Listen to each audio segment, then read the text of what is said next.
Welcome to Sci-Fi-prenuership, an Old Turtles podcast series that takes a look at how science fiction inspires people to envision the future and then create it, or run away from it screaming, which is definitely more the case for this topic. Yeah, for 1984. 1984. We're going to be talking about one of the most important works, period, maybe, of the 20th century, but certainly of fiction or speculative fiction or science fiction, George Orwell's 1984. And its cultural significance and its importance is really hard to overstate. It's the foreshadowing of things that came to pass.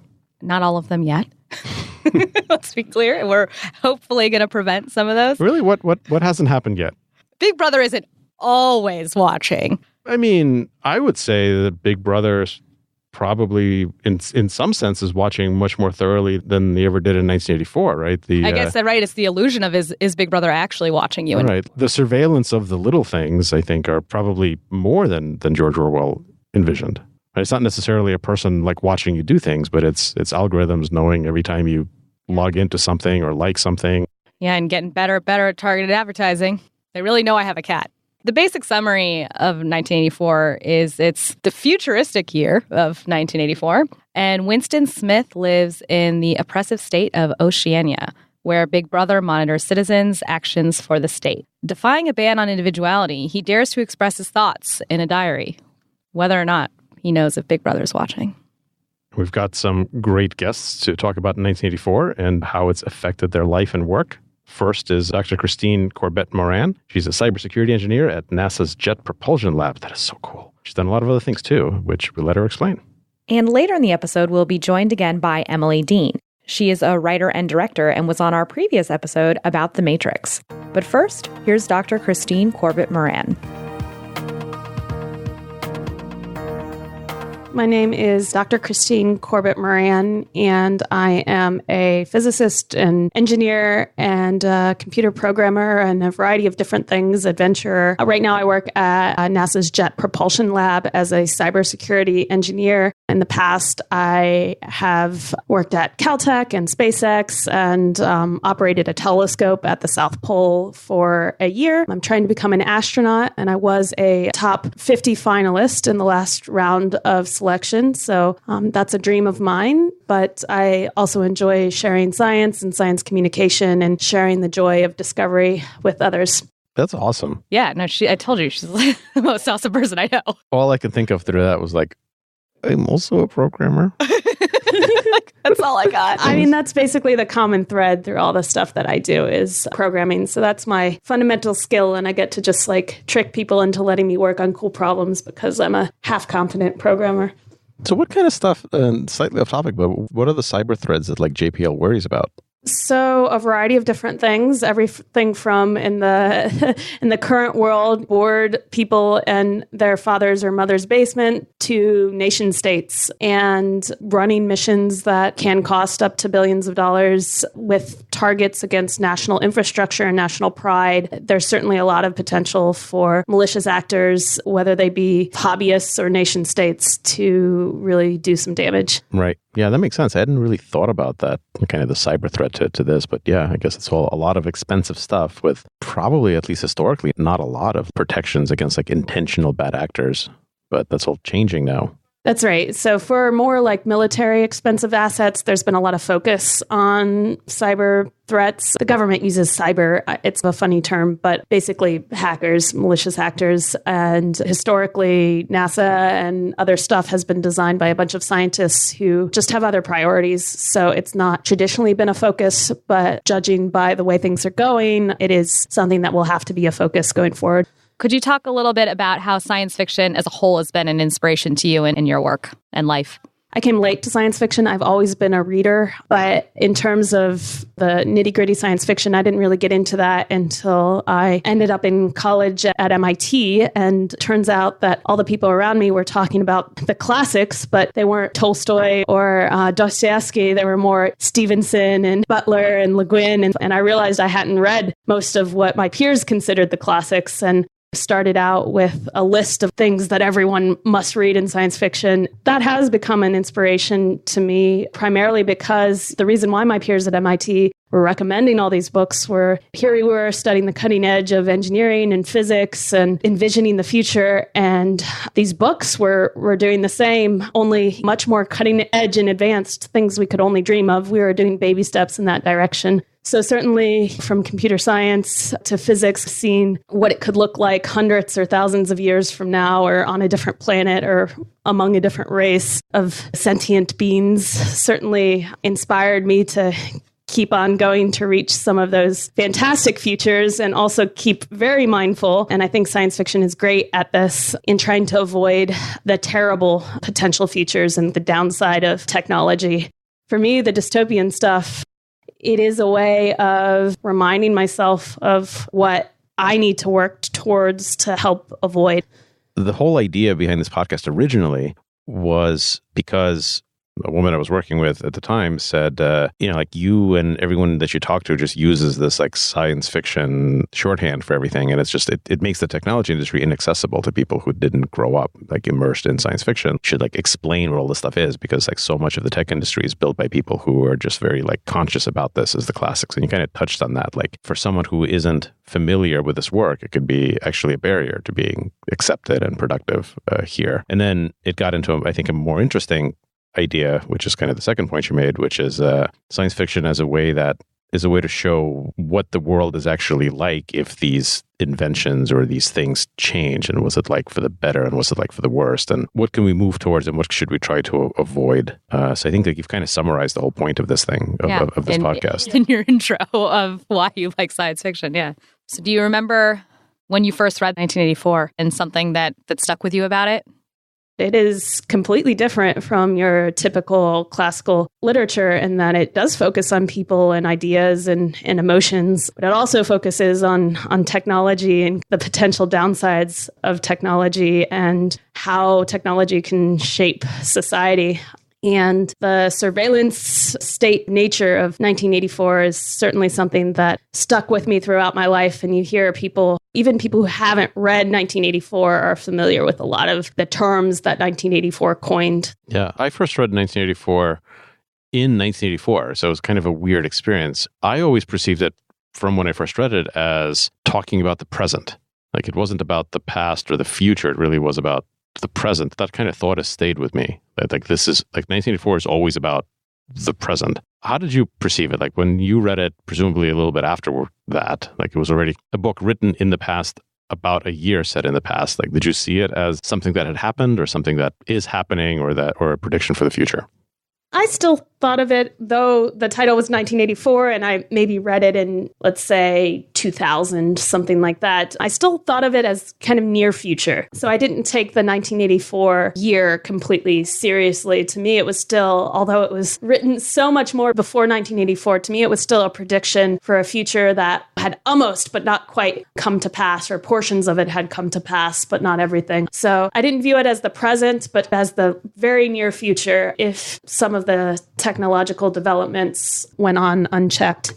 You could make an interesting argument about China just from the CCTV perspective of being able to monitor their population. It might not be in their homes yet, but it is an interesting parallel. And when I've read 1984 for the first time, I was in high school and they actually assigned it to us to read. And I was absolutely horrified. This book weighed on me. This is totally possible. Holy shit. Like, how do we make sure this doesn't happen? And a lot of what scared me the most about the book was not necessarily even the surveillance stuff, but just the rewriting of history and the changing of language and just getting rid of words so people didn't know how to say something and couldn't represent their thoughts and feelings because that whole existence of that word is no longer there. And then history has been entirely rewritten and you don't even know what year you're actually in. When the book opens, Winston's like, it's 1984, I think, because I don't know. I work in this department where I change history all the time. And I think that was something that just really messed with me. I think of that every time I see contortions of the phrase officer-involved shooting, basically meaning like a cop murdered someone. And I constantly think about that in the present day, with journalism and media serving to control the narrative, and seeing our dear president, sarcastically, doing this doublethink, saying the opposite of what is actually the case, constantly accusing people of exactly the same thing that he does. It's amazing to see it work out. And also, it's given me a new perspective on the book. I think when you're younger, you often think, how can people be so stupid to fall for propaganda? You think it's this stupidity thing, or like, I felt sorry for people in other countries. They must not take this seriously. They must know they're forced to say that this is true or this isn't true, but they must know the truth themselves. And now in the modern day, and as I've grown older, I think that it's much muddier than that, and that you get to a point where it's so confusing, the entire narrative, that you don't know what year it is. You don't know what the actual truth is. There's a lot of information out there, but the point of propaganda is to not only sow one official narrative, but also to sow enough confusion that no matter what you believe, you feel disoriented. Yeah, there's what 1984, I think, really shows is the point of what's attractive is believing something strongly, even if you don't believe it. And it isn't even so much about what you believe, and it isn't even the fact of believing it. It's the act of going through the motions of believing it strongly, and the social reinforcement and the community, until you really aren't even sure whether you believe it or not. Because if you mouth the words and you go to the rallies and you do the stuff that you're supposed to do because that's what everyone else is doing and there's penalties for not doing it, doesn't really matter if you believe it or not. You start to believe it. Yeah. And I mean, I wonder in terms of people who are members of the Flat Earth Society or the Hollow Earth, and some of these things start in satire and then they end in true belief. And there's people on every portion of that spectrum in the community, but what binds them together is the community nature, and that they all, no matter whether you're doing this as like a post-ironic joke or really because you believe it, it doesn't matter. The actions are all the same. And they're still the people. I remember living in Antarctica, tweeting from the South Pole, and I got people messaging me, either trolling or serious. You can't be there. You're spreading disinformation. The earth is flat, that sort of stuff. And you're like, how is it actually possible that people believe this? And I think part of it is that community that it offers you. And the act of belief is something enjoyable. Well, and the point, I think, of the government in 1984, and this is again, I think explicitly said in the interstitial section where they're just reading Goldstein's book, right? Yeah. Just kind of says that there is no ideology. It's done to maintain power. There's really nothing that the government believes or doesn't believe. It's just there to maintain power. And even there, it's relative power. They just want their standard of living to be relatively higher than other people's, even though even in the inner party, their absolute standard of living, they have to know isn't particularly great. It's just better. It's just better. And so it's entirely about feeling better about yourself by constantly making other people have worse outcome and keeping control just through the repetitive action of acting as if you believe strongly in something. Is there any way that 1984 in particular has inspired what you're doing today? I mean, certainly something that I didn't bring up as much in my intro, but I've always been involved. Now I'm working as a cybersecurity engineer at NASA, which combines my love of space and computers and computer technology. How I got into computer security in the first place was attending conferences, HackerCons, which discuss the potential negative implications of technology, a lot of which involve surveillance and mass surveillance, blanket, non-targeted surveillance. And we see those themes play out in 1984. If you have this mass surveillance, what can you do? How can you control people? How can you edit history? How can you do terrible things to your society with that technology? And that inspired me to keep abreast of developments and really firmly believe that having the ability to resist mass surveillance was crucial to the functioning of our society. And I did a huge amount of work on a particular application and protocol called the Signal application and the Signal protocol, which its aim was to do the demonstration technology of a messaging system that had strong modern encryption and would be really resilient to mass surveillance and allow people to do their everyday tasks, message each other, talk to each other, video each other, go about their everyday needs of communication without having to think about the underlying cryptography, but know that it would be difficult to actually blanket surveil people if they were using this sort of technology. So I helped develop particularly the text component of the app. The messaging component was involved as a co-lead developer of the Signal iOS app and launched that and showed that with a small team of people, you could really implement this. And at the time, messengers such as WhatsApp and Facebook, a variety of different messaging platforms did not offer encryption, or if they did, it wasn't configured in a way that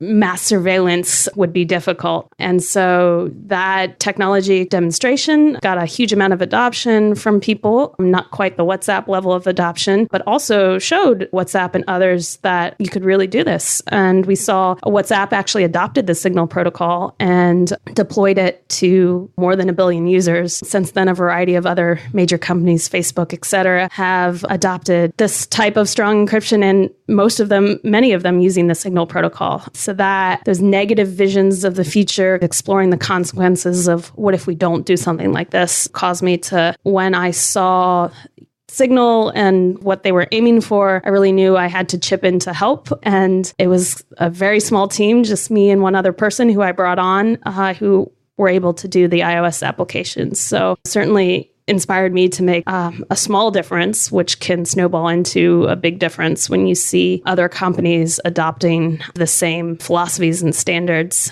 So kind of literally by giving a roadmap of a possible future that you want to avoid, and it made you think about, well, what kinds of things can I build to make that future less likely? That's right. And also just recognizing that whatever technology you build, you do have to be philosophical about it. I think a lot of technologists or engineers fall into the trap of thinking, well, if I don't build it, someone else will build it, that sort of thing. Right. It's just technology is inevitable. And if you don't do it, someone else will fill that hole. I do not believe that. I think there's a lot of things where if you don't do, no one will do. And so it's really important to, on the negative side, think through the implications of your technology, not just think of yourself as implementing a little widget that anyone else could implement the widget and the widget's going to be made no matter what, but think, what is my widget doing? Is it a part of a gun, or is it a part of something making a better world? And if it's not for good, why don't I step back and not do it? Yeah. 1984 was written was published in 1949. And so it was like a vision of the future 35 years after it was written. And then I first read it in 1984. So it was kind of set 35 years in the future. And I happened to just read it at that time. And when this podcast airs, it'll be, we hope, 2019, which will be actually 35 years after 1984. So we've kind of at the symmetry point where it was written to show a vision 35 years in the future, and now it's been yet another 35 years since the year that was depicted. And I think the world has probably gotten more closely to what was depicted in the past 35 years. What should we do? What should people do so that when we are talking about it 35 years later in the future, that the next 3.5 decades, the world moves further away from the dystopian vision and not yet again closer to it? Well, partly resisting mass surveillance is very important. In terms of the actual truth and editing of history, I initially thought, when I read it, and as we see the internet coming up, the internet is a force for truth, and now you can do exactly your own research, and it'll be only easier and easier to figure out what's true and what's fake. I think we're seeing that isn't always the case. Nowadays, it may be possible to actually doctor someone's voice or to edit a video in such a convincing way that it's indistinguishable from reality, to pollute the information on the web so that even a very educated, interested person would have to take PhD thesis level of investigation to figure out what reality is unless they witness it firsthand. And I don't know if there's an easy solution to all that. We're going to have to maybe develop new technological tools to investigate or tell if this editing is going on automatically or algorithmically, because it is coming to the point where there's so much disinformation, unless you're an expert on a particular subject, as a human non-journalist, it's difficult to tell. So it may be that we need to build something on top of Twitter or of the web that has some sort of truthiness score to things, some way of doing algorithmic journalist function to figure out. And that's difficult at the really high level, but at the low level, maybe there's some statements that could be automatically flagged even at the present day of technology, and just saying like, this is not a true statement. 2 + 2 does not equal 5. We can just say that. It's also true with video and audio, deep fakes and things like that, where is this image real? And figuring out a way to put a layer, like you said, on the internet that verifies that this is actually real, not fake. I have kind of a related, but actually maybe in some sense opposite concern to that. I think that the deep fakes thing, the real problem is people scaring everyone about the possibility of deep fakes, which I think what's going to happen is like the real damage is it's going to be relatively easy to prove that a fake video is fake. It's going to be impossible to prove that a real video is not fake. And so the idea that anything could be fake is going to make it a really, really easy to dismiss any kind of evidence of wrongdoing as, oh yeah, that's fake, because you'll never be able to prove that it isn't. And so just this concept, I think, just like warning people about how good deepfakes have gotten, which they actually haven't gotten that good. I mean, they're good enough for maybe porn, but they're not actually all that good. I think that's actually already doing the damage. This is like some kind of ninja level, like doublethink. Yeah, it's a bit like the voter fraud narrative or something like that, where something that is incredibly uncommon and really not a threat at all is being portrayed as a threat to the point where just the narrative that it's a threat is the threat, not the actual action.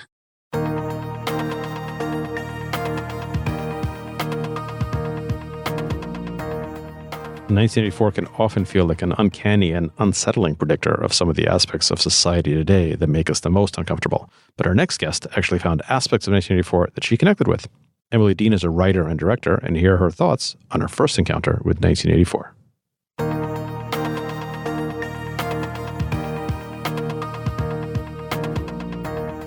I think I was in high school when I first read 1984, and I remember being very confused by a lot of the social interactions and feeling like an outsider and feeling not like I'm fitting in, and I was not doing the right thing or getting in trouble from the teachers for speaking up, or, you know, just kind of the angst of a creative person who doesn't fit into a system.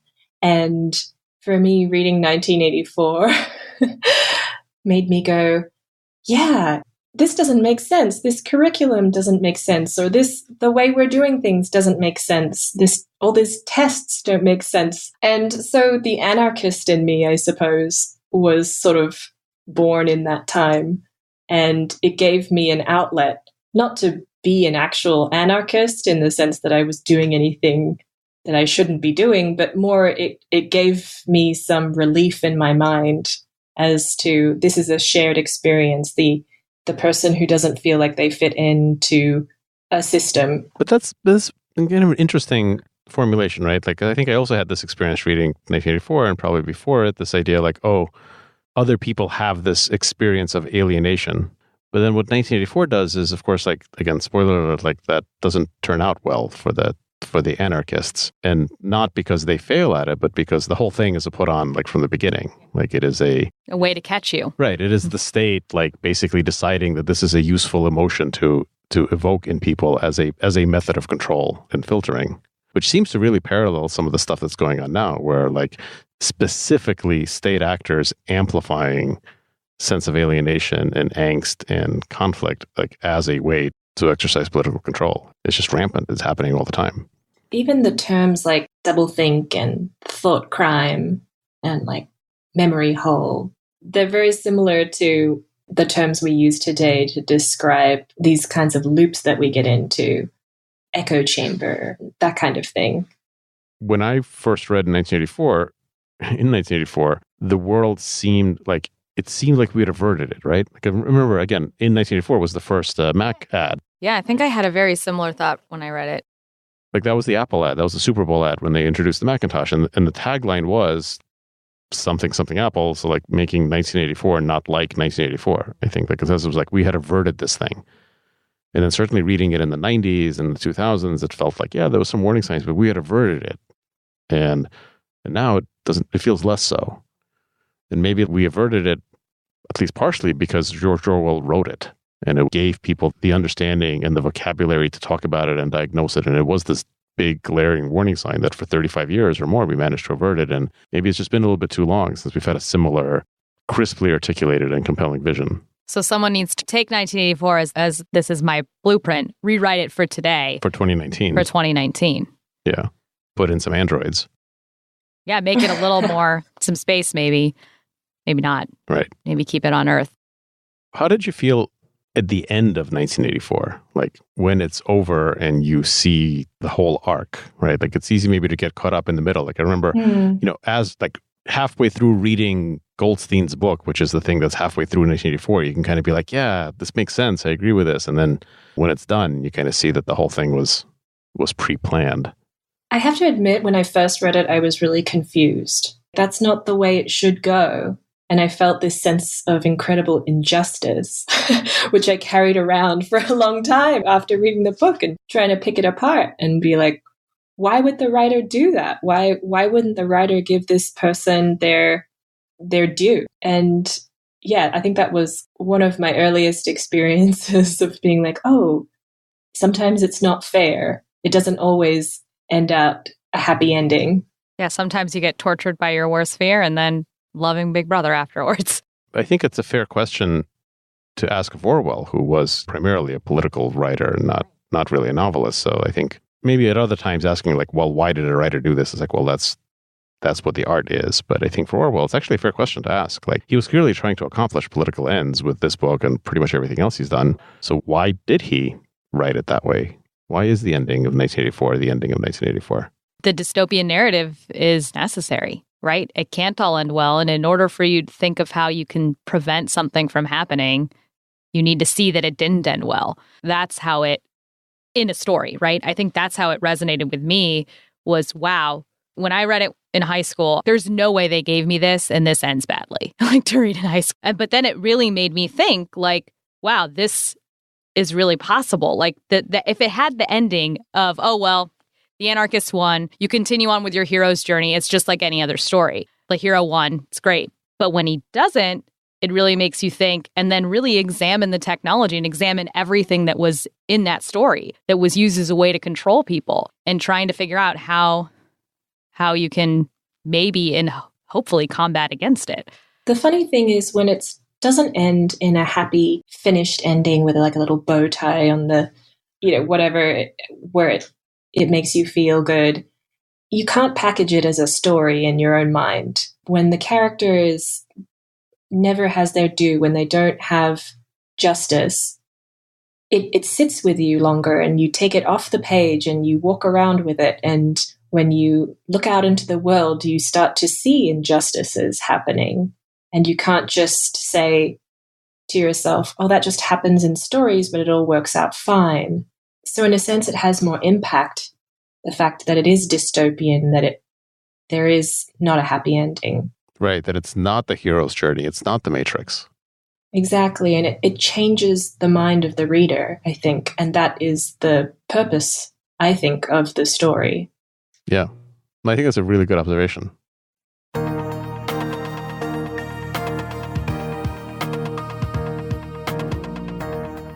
I think one of the hardest things for me in 1984 was the ending. I mean, the last part and the torture is all terrible, but really like the last few pages where Winston's at this coffee shop and Big Brother is watching and he's like professing his love for Big Brother. And read this book and it's this whole story of how he's fighting, and that it almost illustrates that like everyone has a breaking point. The first time I read it as a 16-year-old, I was like, wow. But in the reread, even the last time I read it about a year ago, I was depressed like for a good day. It gets harder with every reread. Like the impact hits really hard. I've read this book many times, probably a dozen times or something. I don't know why. I just read it a lot. I guess first in high school. And it wasn't until probably my third or fourth reread when I was already kind of a quasi-adult that I really understood the ending, or that at least I understood that the love that Winston is professing at the end for Big Brother is genuine. Yeah, it's actually genuine. It's not fake. Like he loves Big Brother. It's not that he's doing that to avoid some punishment or something. Like, that is as genuine an emotion as the human soul is capable of bringing forth. And it was beaten into him in this world. Yeah. Which is interesting. And I think it's too easy to draw parallels between 1984 and what actually happened and what's currently happening. It's very much a book worth reading. So and rereading. Yeah. So I think if you think you know what 1984 is about, but you haven't actually read it in a while, go ahead and read worth it. Revisiting. Yeah. Just have something happy to watch after. Phil, was there a quote that resonated with you from 1984? So many, but I think the one that sums it up best is the basic. Who controls the past controls the future. Who controls the present controls the past.